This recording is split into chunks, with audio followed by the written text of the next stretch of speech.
I ultimately resulted to self-harming. I knew it was wrong. I was pretty scared to go to anyone. I couldn't get out of bed and I fluctuated a lot between what's the point and being extremely anxious.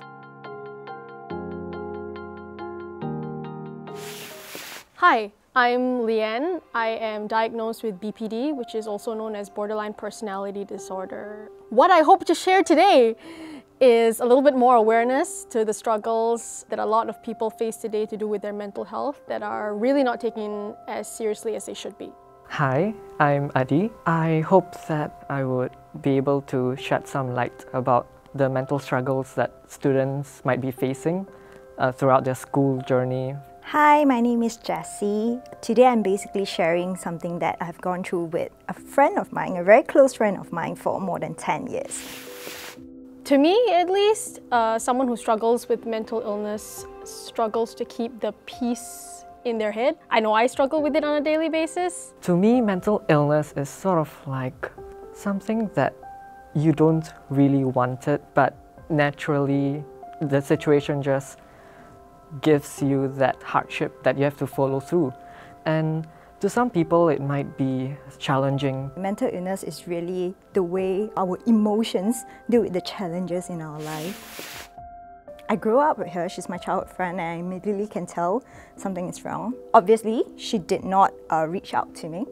She just went MIA from my life for 3 months, and I actually went to her house one day. That's when I realized she is not doing very well for herself. I still struggle to this day doing the basic everyday tasks. There are good days and bad days, definitely. I am very, very grateful for the good days, but the bad days are bad. Oh dear. You okay? Yeah, I'm fine, I'm good. I'm not gonna cry here today, so. Well, learning would be one of the struggles I'm going through now. I'm preparing for my O-levels this year. With my mental health, my learning has kind of declined since the start of the year. I found myself to be more isolated. Instead of me, I was just battling to go through or to survive one day of school. But when I come back home, I would usually just crash onto my bed and my parents don't see me actively studying. So to them, they take it as, oh, this Adi is just lazy. I want to say that I'm handling it a lot better than I actually am, but the fact that I'm here today is already a good sign. Good job. Yeah. Thanks. It's just pretty challenging to hide my cuts from my parents. Sooner or later, they found out about my cuts and they ultimately referred me to a therapist, a psychologist outside. For now, I've been meeting up with my school counselor. Ultimately now, I have stopped cutting myself. That's good. Yeah, it's really good. My hands are sweaty, so I'm not gonna... It's the anxiety, yeah. Before she actually told me anything, I started texting her. I was basically bugging her. I want to let her know that I'm not judging her in any way.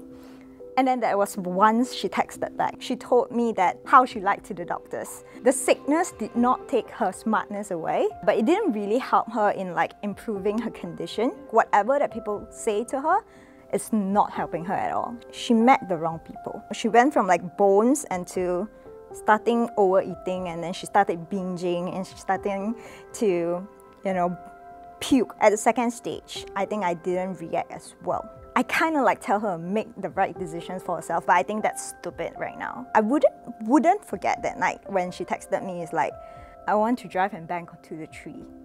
When I asked her to make that decision, I realized that people in difficult situations shouldn't be told to make a decision. Yes, I have opened up to my loved ones, both my family and my friends, my close friends at least. My family loves me.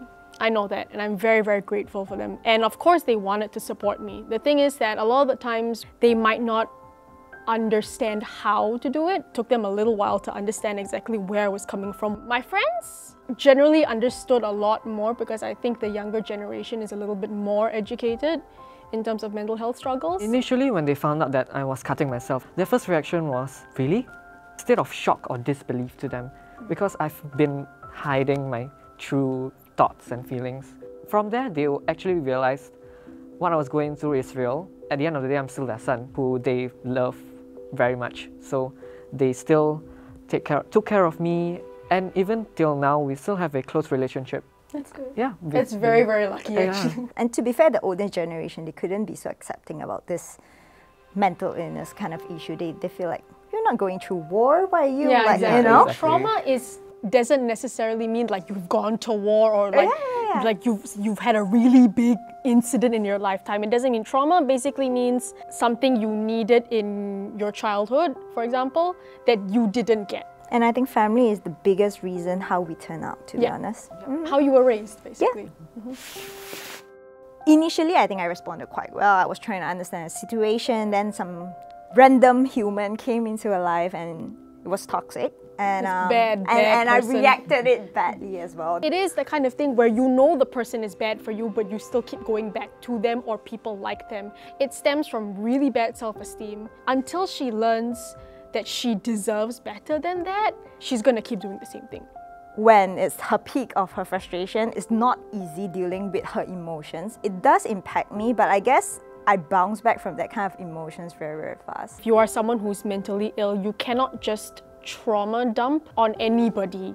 You need to make sure that they are also in the right mental health space for you to trauma dump. There was this point of time, I just told her, like, I actually want to give up on you. I was having this huge career switch and I was really stressed out. And I felt like, you know, I did what I could, but... You're allowed to feel that way. Yeah, I was very frustrated. I did a PDF.